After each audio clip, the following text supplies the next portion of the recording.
I'm Violet, 28, female, and my stepmom was impersonating my dead brother so perfectly that his friends thought they were talking to a ghost. But when I exposed her as a fraud who never lost a child, my dad said he didn't care because she made him happy. The ghost of my brother didn't appear in a shadowy corner or a flickering light. It appeared in a text message, with perfect grammar and an emoji, and it was sent by the woman my father married. This is the story of how I discovered that the monster in my life wasn't a supernatural entity, but the woman who slept in my mother's old bedroom, a woman who would wear my brother's memory like a costume to placate my father's grief. My brother Noah was sunlight condensed into human form. He was all flashing smiles, boundless energy, and a laugh that could coax an echo out of a soundproof room. At 19, he was a freshman in college, studying engineering but secretly wanting to be a musician. He had this beat-up acoustic guitar he called Woody, and he'd fill our house with clumsy, heartfelt chords that were the soundtrack of my late teens. We were 9 years apart, a gap that could have made us strangers, but instead, it made me his fiercest protector and him my most devoted admirer. He was the keeper of my secrets, and I was the editor of his college application essays.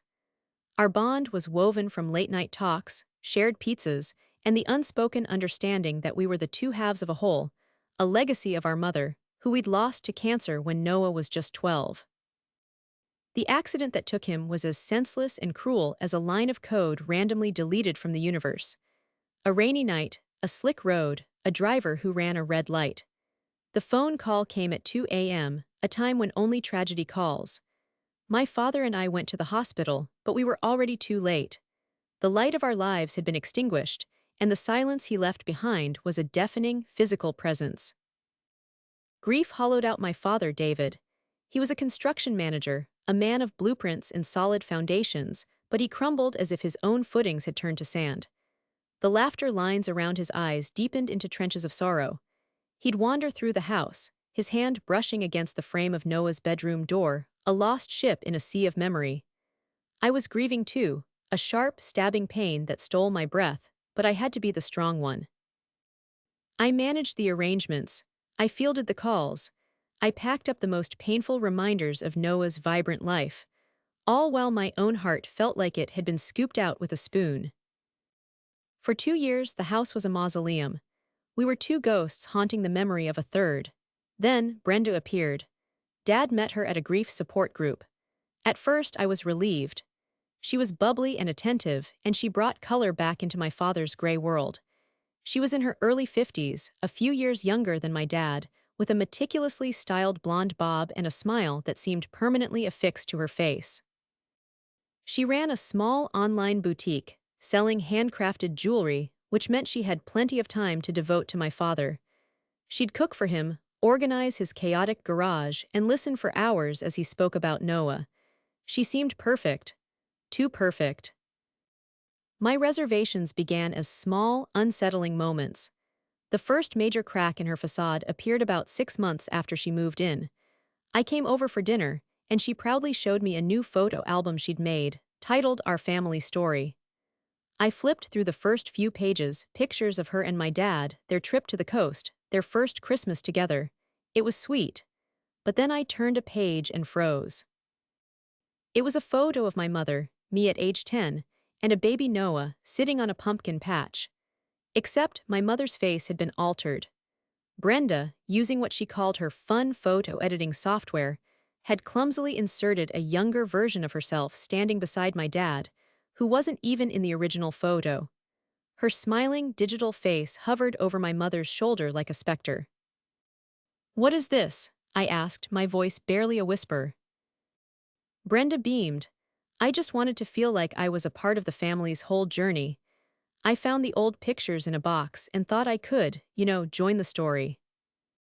My stomach turned. "You photoshopped yourself into a picture with my dead mother." My dad quickly stepped in.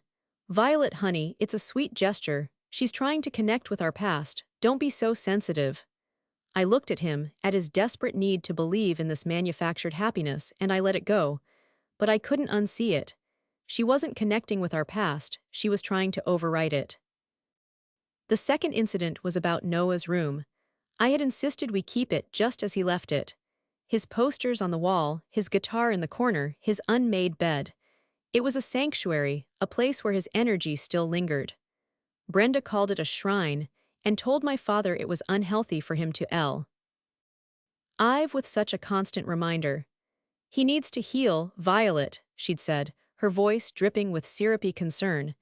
And keeping this room like a time capsule isn't helping. My dad, swayed by her logic and his own desire to escape the pain, agreed. They were going to turn it into Brenda's craft room. I fought them, my voice raw with anger and grief. You can't just erase him, I shouted. In the end, we compromised. I was allowed to take what I wanted before she redecorated. I spent a weekend carefully packing my brother's life into cardboard boxes, his journals, his favorite hoodies, his collection of concert tickets, and his beloved guitar. I moved them to my small apartment, creating my own sanctuary for him there.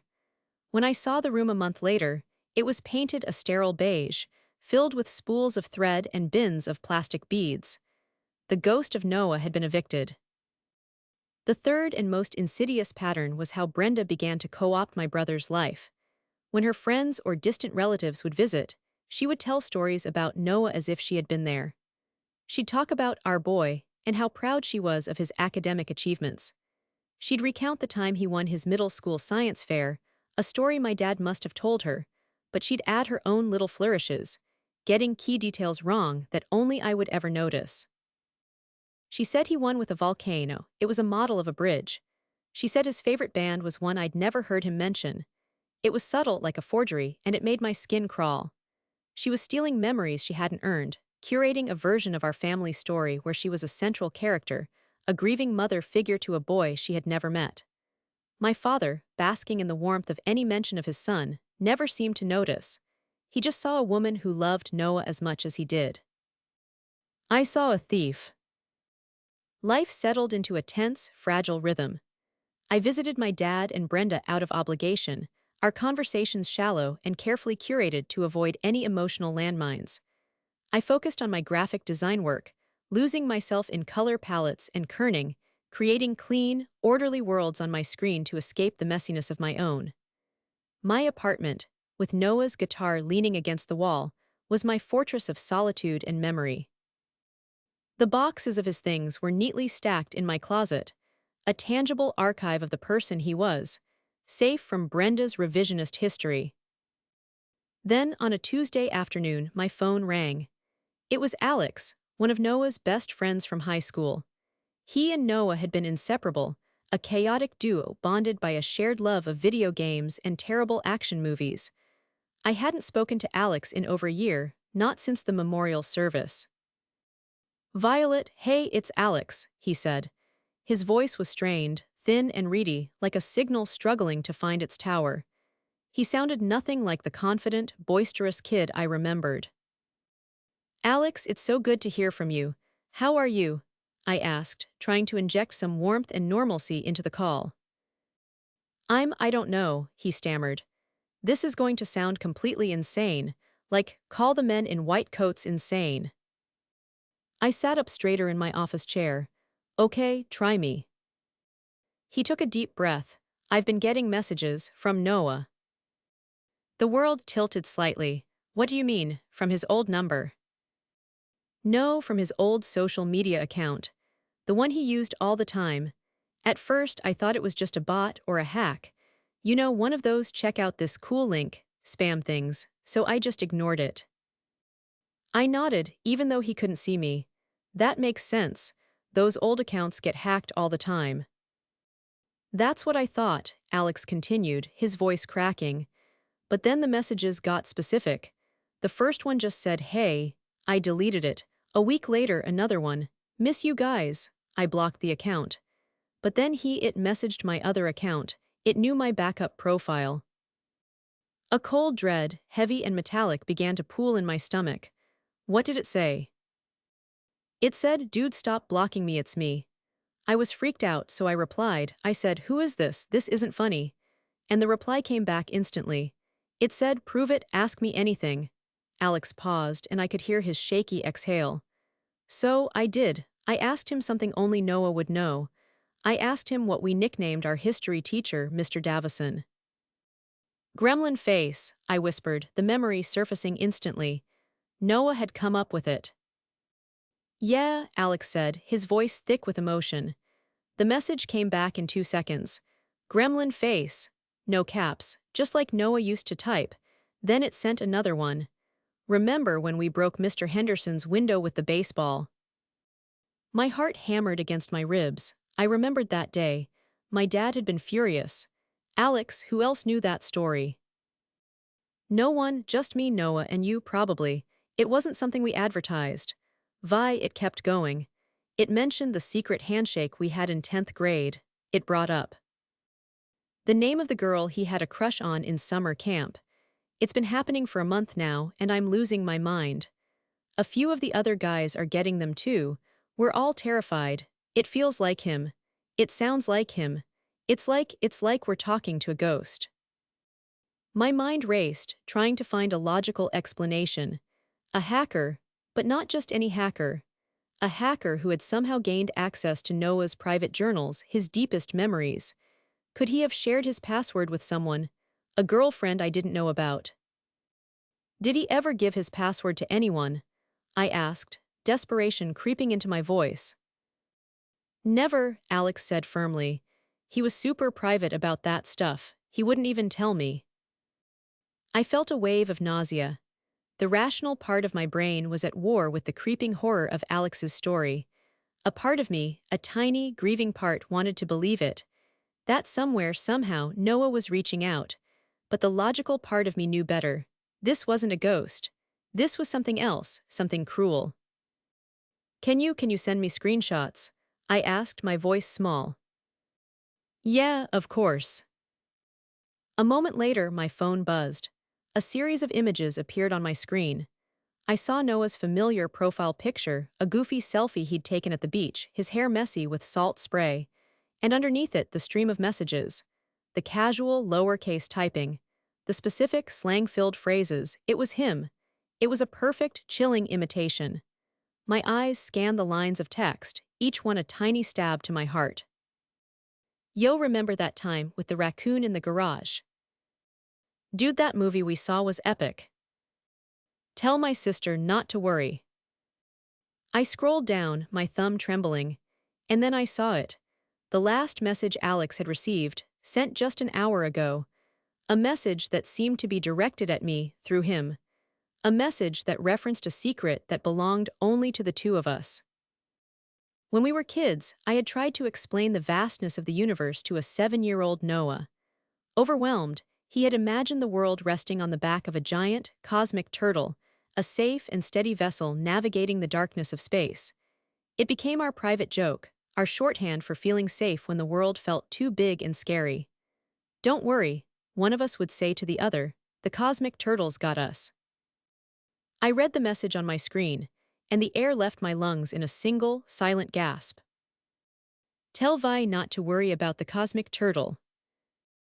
My heart didn't just stop, it felt like it shattered into a million ice-cold pieces. The cosmic turtle. Only 2 people in the world knew that phrase. One of them was me, the other was dead. And someone else, someone walking and breathing, had just typed it. The dread I felt was no longer formless. It now had a face, a meticulously styled blonde bob, and a smile that never, ever reached her eyes. The image of the text message burned itself onto the back of my eyelids. The cosmic turtle. It was a key to a lock only Noah and I had known existed. Whoever was behind that screen wasn't just a hacker, they were an archivist of our most intimate moments. My suspicion, which had been a faint whisper, now screamed in my mind. Brenda. Rage is a potent fuel. It cleared the fog of my shock and replaced it with a cold, sharp-edged clarity. I am a graphic designer. My job is to find patterns, to align elements, to see what's hidden in plain sight. I would apply that same meticulous attention to detail to dismantle this cruel fiction Brenda had constructed. My brother's memory was not her plaything. My first step was to approach the problem methodically. I went to Noah's social media page and clicked the Forgot Password link. The system prompted for a recovery email. An address I had never seen before, bdcreations88@email.com, was linked to the account. BD Brenda's initials. The arrogance was staggering. She had used her own email, barely disguised, to hijack my brother's digital ghost. The security questions were next. What was the name of your first pet? The answer wasn't our family dog, buddy. It was something else. She had locked me out completely. I needed more than a suspicion. I needed undeniable proof. I needed to get into their house and onto her devices. I called my dad the next day, forcing my voice into a cheerful, casual tone that felt like a foreign language. Hey, Dad. I was thinking of stopping by for dinner tomorrow night. I miss you guys. Oh, honey, that's wonderful, he said, his voice instantly warmer. Brenda will be so pleased. We'd love to have you. The thought of sitting across a table from her, sharing a meal she cooked while knowing what she was doing, made me feel physically ill. But it was necessary. I had to walk into the lion's den. The next evening, I drove to the house I grew up in, my stomach churning with a mixture of anxiety and grim determination. The house smelled of roasted chicken and lavender, Brenda's signature potpourri scent. She greeted me at the door with a hug that felt like being wrapped in a spider's web. Violet, so good to see you, sweetie. It feels like it's been ages. You too, Brenda, I said, my smile feeling stiff and brittle. Dinner was a masterclass in tension. I watched her every move. She was the perfect hostess, fluttering around my father, refilling his glass, laughing at his familiar old jokes. She kept her phone on the table beside her plate, face down. A few times it buzzed, and she would pick it up, her fingers flying across the screen with a small, secretive smile on her face before placing it back down. Was she messaging one of Noah's friends right there in front of us? The audacity was breathtaking. I engaged in the conversation, asking my dad about his latest construction project, talking about a new freelance gig I'd landed. All the while, my mind was calculating, planning. I needed an excuse to get to her craft room, Noah's old room, where she kept her laptop. That chicken was amazing, Brenda, I said, pushing my plate away. I think I ate too much. Do you mind if I use the guest bathroom? Of course not, honey. You know where it is, she said, already starting to clear the plates. The guest bathroom was at the end of the hall, right next to Noah's, Brenda's room. I walked down the hallway, my heart pounding a frantic rhythm against my ribs. I passed the closed bathroom door and, holding my breath, turned the knob on the craft room door. It was unlocked. I slipped inside, closing it silently behind me. The room was almost unrecognizable, but a faint ghost of my brother lingered. The window still had the small scratch on the glass where he'd accidentally hit it with a toy, but everything else was Brenda. Shelves were lined with neatly labeled bins of yarn and beads. A dressmaker's mannequin stood in the corner, draped in a half-finished floral fabric. And on a large white desk, her laptop was open, its screen glowing. I moved quickly, my senses on high alert for the sound of footsteps in the hall. The laptop was unlocked. I clicked on the web browser icon. Her homepage was her online boutique, filled with photos of her gaudy, overpriced necklaces. I went straight for the browser history. My blood ran cold. It was all there. Page after page of searches that painted a horrifying picture of her methodical deception. Common slang for 19-year-old boys, 2024. How to sound authentic online. What video games are popular with college freshmen? She was studying. She had been researching how to become a teenage boy. Then I saw the names. Alex Ramos' social media. Kevin Chan profile. She had been looking up Noah's friends, studying their lives to make her impersonation more convincing. It was premeditated and predatory. I scrolled further, and then I found the smoking gun, the line of text that made me want to be sick. Inside jokes for friends. She had literally been Googling how to fake intimacy. I pulled out my phone and with trembling hands took pictures of the screen, documenting every damning search query. As I was about to close the browser, my eyes fell on a small, leather-bound book on the corner of her desk. It was dark brown, its cover worn and soft with age. Faintly embossed in the corner were two small letters, N.H. Noah's initials. It was his journal, the one he kept hidden under his mattress. She had taken his private thoughts. his fears, his dreams, his secrets. That was how she knew about the cosmic turtle. It wasn't just a lucky guess or a hacked memory. She was reading his soul and weaponizing it. A floorboard creaked in the hallway. I snapped the laptop shut, my heart leaping into my throat. I slipped the phone back into my pocket and exited the room, pulling the door shut just as Brenda appeared at the top of the stairs with a laundry basket. "Oh," she said, slightly startled. "There you are, I thought you were in the bathroom." "I was," I lied, my voice miraculously steady. "Just came out. Must have been lost in my own world for a second." She gave me a long, searching look, her smile tightening at the edges. "Well, don't be a stranger. Your father and I are having dessert." I followed her back to the kitchen, the evidence on my phone feeling like a radioactive weight in my pocket. The disgust I felt was a physical thing, a bitter taste in the back of my throat. She wasn't just impersonating my brother. She was plundering his grave. The drive home was a blur of righteous fury. The images from Brenda's laptop were seared into my brain, the calculated search histories, the names of Noah's friends, and the picture of his journal sitting on her desk like a trophy. There was no more room for doubt, no more benefit of the doubt to be given. This was a deliberate, meticulous campaign of emotional manipulation. I couldn't just let it fester. A quiet withdrawal wasn't enough. This required a reckoning. Noah's memory deserved to be defended, and my father deserved to know the truth of the woman he was sharing his life with. I spent a sleepless night rehearsing the confrontation in my head, arranging the facts like a prosecutor preparing for trial. The next afternoon, I called my dad. "Dad, I need you and Brenda to sit down with me tonight," I said, my voice leaving no room for argument. "It's important. It's about Noah." The gravity in my tone must have cut through his usual obliviousness. "Okay, Violet, is everything all right?" "We'll talk about it tonight," I said, and hung up before I could lose my nerve. I arrived at their house at 7 o'clock sharp. They were sitting together on the living room sofa, a united front. My dad looked worried, his brow furrowed. Brenda had arranged her features into an expression of gentle concern, but her eyes were wary, watchful. She knew this wasn't a social call. I didn't waste time with pleasantries. I stood before them, my purse containing my phone, my evidence feeling like a stone. I looked directly at Brenda.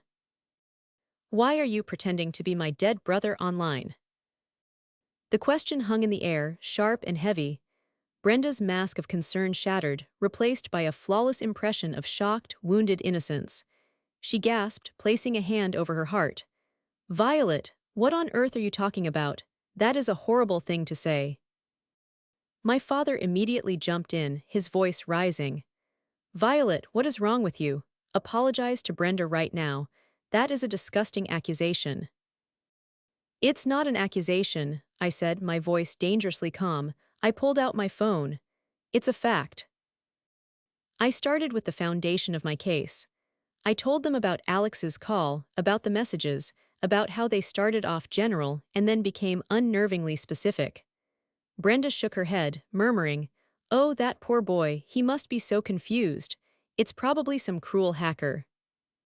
"It's not a hacker, Brenda," I said, my eyes locked on hers. "A hacker wouldn't know about the cosmic turtle." I saw a flicker of panic in her eyes before she could hide it. My dad just looked confused. "The what?" I didn't explain. I moved to my next piece of evidence.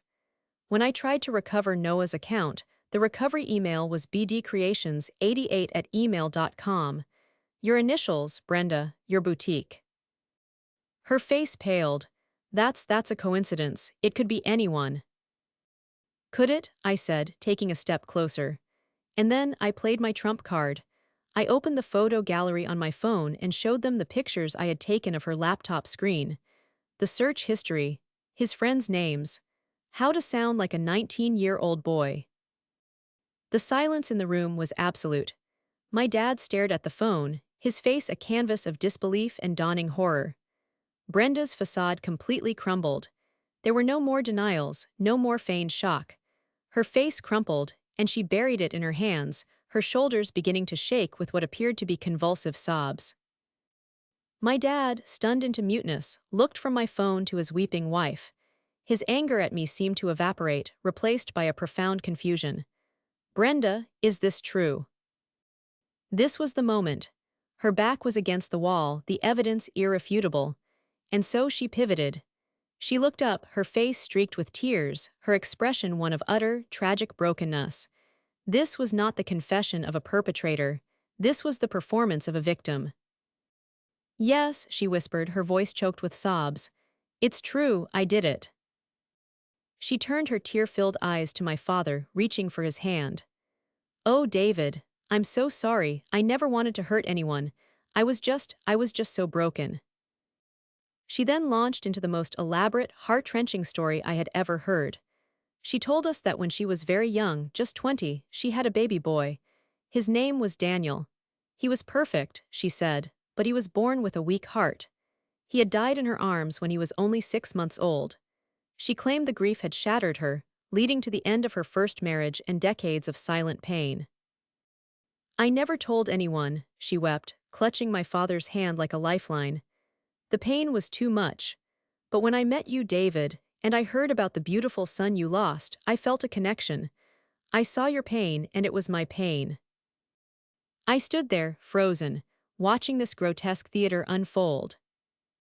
"When I found Noah's old laptop," she continued, her voice gaining strength from my father's sympathetic gaze, "I just wanted to see his face again for you. Then I saw his account.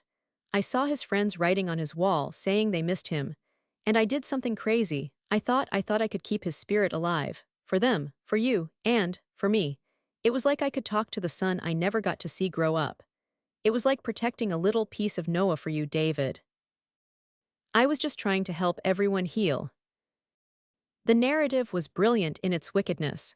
She hadn't been malicious, she had been grieving. She wasn't a manipulator, she was a fellow traveler in the land of loss. My father, a man. Adrift in his own sorrow, bought it completely. He saw a kindred spirit, a woman whose hidden tragedy mirrored his own. His expression softened from horror to pity. He pulled her into his arms, stroking her hair as she sobbed into his shoulder. "Oh, Brenda," he murmured. "Oh, honey, I had no idea." He looked up at me over the top of her shaking head, his eyes pleading with me to understand, to forgive. He saw a broken woman who had made a misguided mistake out of love and pain. I saw a predator who had found the perfect camouflage. And as I stood there in the chilling silence, watching my father comfort the woman who had desecrated my brother's memory, a cold, hard knot of doubt formed in my gut. Her story was too polished. Her tears were too perfect. I didn't believe one single word of it. I left my father's house that night with the bitter taste of ashes in my mouth. The image of him cradling Brenda, whispering words of comfort to her, was a fresh wound layered over years of scar tissue. She had confessed, but she had won. She had successfully reframed her grotesque violation as a symptom of a shared, tragic past, and in doing so, had drawn my father even deeper into her web. But her story of a lost child, Daniel, didn't sit right with me. It felt like a prop, conveniently produced at the climax of the scene. My grief for Noah was a messy, chaotic, unpredictable thing. Her grief story was a neat, tidy narrative with a clear beginning, middle, and end. It was too clean. My work as a graphic designer had trained me to be a digital archaeologist of sorts, digging through layers of information to find a core truth. I decided to apply that same skill set to Brenda's past. If Daniel was real, there would be a record. A birth certificate, a death certificate, a mention somewhere. If he wasn't, her history would have a child-shaped hole where one should be. I started my investigation that night, fueled by black coffee and a burning need for the truth. I began with public record searches. I searched for birth and death certificates for a Daniel born to a Brenda with her maiden name in the state she grew up in. Nothing. I widened the search parameters, trying different years, different spellings. Still nothing. Of course, she could have been in a different state, the records could be unlisted. It wasn't proof, but it was a start. My next step was social media. Brenda's own profile was a carefully curated wall of her boutique and happy photos with my dad. Useless. So I started digging into her past. I knew her maiden name from their marriage certificate, a detail I had filed away without realizing its future importance. I searched for her on older social networking sites, looking for digital footprints she might have forgotten to erase. I found her high school. I paid a small fee for access to a digital archive of their yearbooks. I scrolled through the scanned pages of the past until I found her, a girl with bigger hair and less tired eyes, but the same fixed smile.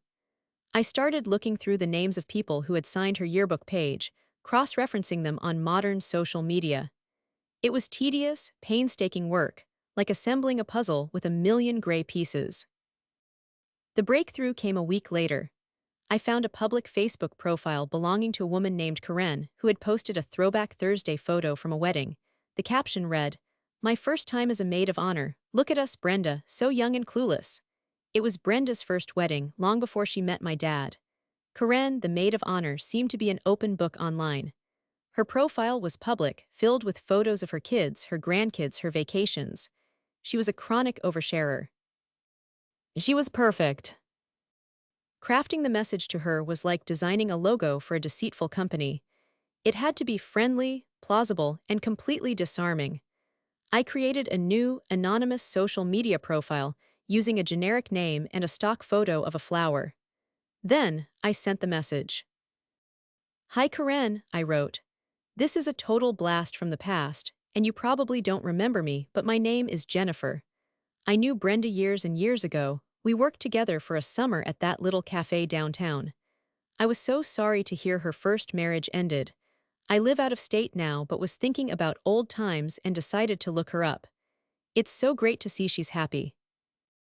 It was a shot in the dark, a web of small, unverifiable lies. I held my breath and waited. 2 days later, she replied. "Oh my gosh, Jennifer, I think I vaguely remember you. The cafe, wow, that was a lifetime ago. Yes, Brenda is doing great. She married a wonderful man, a real salt-of-the-earth type. She deserves to be happy." My heart pounded. The fish had taken the bait. We exchanged a few more pleasantries, building a fragile, fake rapport. I told her I had 3 kids of my own, that life was chaotic but wonderful. Then I set the hook. "That's so great to hear," I typed, fingers trembling slightly. "It's funny, I always thought Brenda would have a huge family. How are her kids? I bet they must be all grown up by now." I hit send and stared at the screen, my stomach in a tight knot. This was it. The entire foundation of Brenda's story, her hold on my father, rested on this next reply. The 3 little dots indicating Karen was typing appeared, then disappeared, then reappeared. Finally, the message came through. "Kids? Oh, honey, Brenda never had any kids. She always said she wasn't the maternal type, you know. It was actually a big point of contention in her first marriage. He really wanted them, and she really didn't. It was kind of a sore spot for her for a long time." The words on the screen swam before my eyes. I read them again, and then a third time. Brenda never had any kids. Daniel wasn't real. The weak heart, the baby who died in her arms, the decades of silent grief, it was all a fabrication. A monstrous, calculated lie spun from thin air to manipulate a grieving man. She hadn't been sharing my father's grief. She had been feeding on it. She hadn't seen a kindred spirit in him, she had seen a target. The impersonation of Noah wasn't a misguided attempt to heal. It was the act of a predator who had stolen my brother's journal, studied his soul, and then performed a twisted puppet show for his heartbroken friends and family. The rage I had felt before was a flickering candle compared to the inferno that now consumed me. This wasn't just about a lie anymore. This was about a fundamental violation of what it means to be human, to love, to grieve. And my father was asleep in the house with the monster who had perfected the art of faking it. Armed with the truth, I felt like I was holding a bomb. The screenshot of Karen's message was on my phone, a digital testament to Brenda's depravity. There would be no more carefully planned appointments this time. No more polite requests for a conversation. This lie had to be exposed to the light, immediately and without mercy. I drove to my father's house, my knuckles white on the steering wheel. I didn't knock. I used the old key I still had and walked straight in. They were in the living room, a perfect picture of domestic tranquility. My father was reading the newspaper in his armchair, and Brenda was curled on the sofa, knitting something in a hideous shade of mustard yellow. The television was on, murmuring softly in the background. They both looked up, startled by my sudden entrance. "Violet," my father said, his voice laced with annoyance as he lowered his paper. "You should call first. We could have had company." I ignored him. My focus was entirely on Brenda. Her hands stilled, the knitting needles frozen in midair. Her smile was gone, replaced by a cold, guarded expression. She knew. She knew why I was there. "We need to finish our conversation," I said, my voice low and shaking with contained fury. "About the son you lost, about Daniel." Brenda's face, already pale, seemed to drain of all color. My father looked between us, confused. "Violet, what is this now? We talked about this. Brenda was honest with us. We need to move on with forgiveness." "There's nothing to forgive," I said, turning my gaze to him, "because none of it was real." I held out my phone, displaying the conversation with Karen. "I spoke to your old maid of honor, Brenda. I asked her about your kids. And you know what she told me? She told me you never had any." I walked over and held the phone in front of my father's face so he could read the words for himself. "Kids? Oh, honey, Brenda never had any kids." He squinted at the screen, his mind slowly processing the words. Brenda remained silent on the sofa, her face a mask of stone. The performance was over. There were no fake tears this time, no trembling confession. In her eyes, I saw only the cold, hard glint of resentment at being caught. I turned back to my father, my heart pounding, expecting the dam to break. I expected horror. I expected an explosion of rage on my behalf, on Noah's behalf. I expected him to finally see the woman sitting on his couch for the parasite she was. Instead, he just looked tired. Impossibly, profoundly tired. He took off his reading glasses and rubbed the bridge of his nose, letting out a sigh that seemed to come from the very depths of his soul. It was not a sigh of anger. It was a sigh of defeat. And then he spoke the words that would shatter my world far more completely than any of Brenda's lies. "So what, Violet?" The two words hung in the air, sucking all the oxygen from the room. I stared at him, unable to comprehend what I had just heard. "What? What do you mean, so what?" "She lied," he said, his voice flat and devoid of emotion. He wouldn't look at me. He was looking at some distant point over my shoulder. "People lie. It was a stupid lie." My voice rose, shaking with disbelief. "A stupid lie, Dad, she impersonated your dead son, she are. Eat his private journal. She built this entire relationship with you on a foundation of fake grief over a child that never existed. She preyed on you." Finally, he looked at me, and his eyes were hollow. They were the eyes of a man who had given up. "And what were you doing, Violet? Before Brenda, you were preserving a shrine. You wanted to keep his room like a museum. We were living in a tomb. Every day I woke up in a silent house and I remembered that he was gone, that your mother was gone. I was miserable, Violet. I was so completely and utterly alone." He gestured vaguely towards Brenda, who was now watching us with a chillingly detached expression. "Since she's been here, the house isn't so silent. She makes me laugh. She talks about things other than the past. She makes me happy." He finally met my gaze and his was pleading but also resolute. "I don't care about the details anymore. I don't have the energy to care. I just don't want to be alone, and she makes me not alone." The words hit me with the force of a physical blow. It was never about Brenda's lies. It was about my father's choices. He knew, deep down, he must have known something was wrong, but he had chosen to ignore it. He had chosen to accept the fiction because it was more comfortable than the reality of his grief. He was choosing this woman, this lie, this performance of happiness over the truth, over his own dignity, over Noah's memory, over me. In that moment, I understood that Brenda wasn't the only one who had betrayed my brother. My father had betrayed him too. He had sold his memory for the price of a little warmth and a quieted house. That was the ultimate betrayal, the one that cut deeper than any other. I hadn't just exposed Brenda. I had exposed the gaping, hollow wound in my own father's heart, a wound he was willing to fill with poison just so he could feel full. There was nothing left to say. Words were useless against the wall of my father's chosen ignorance. I looked from his defeated face to Brenda's triumphant, silent one. She had won. She hadn't just captured my father's heart, she had captured his will to face the truth. I felt a profound, chilling emptiness. I had walked in here to fight for my brother's honor, but I was the only one in the room who seemed to care about it. Without another word, I turned and walked out the front door, leaving it open behind me. I didn't slam it. I didn't want to give them the satisfaction of a dramatic exit. I just left. The drive home was a silent movie. The world outside my car windows moved on, traffic lights changed, people walked on sidewalks, but I was suspended in a state of shock. I wasn't crying.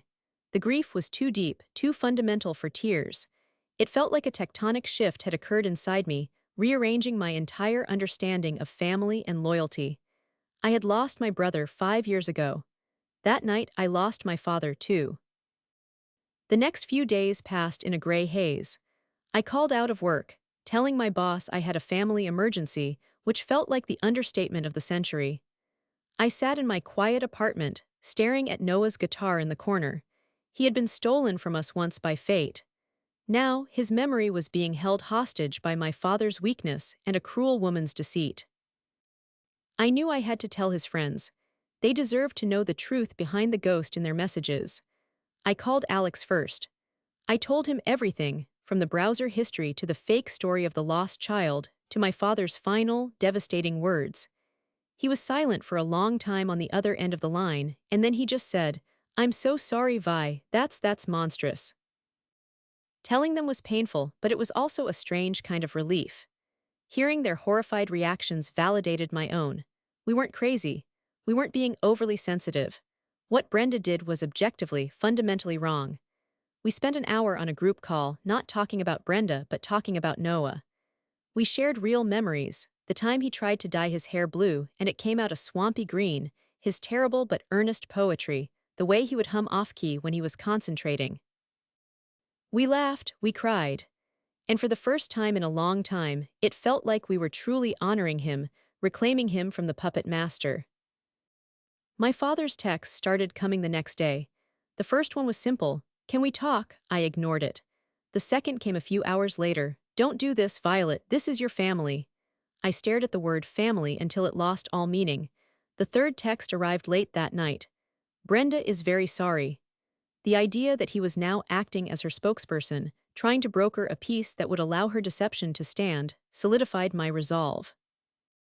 There was nothing to talk about. He had made his choice. He had chosen his comfort over his children. I realized I couldn't move forward with their shadows hanging over me. I needed a clean break.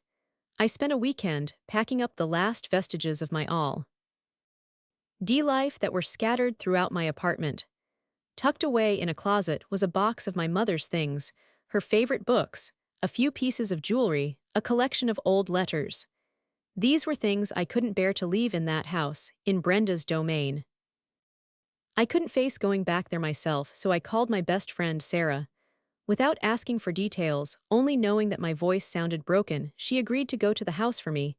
I gave her a list. She was to retrieve my mother's box and a few specific photo albums.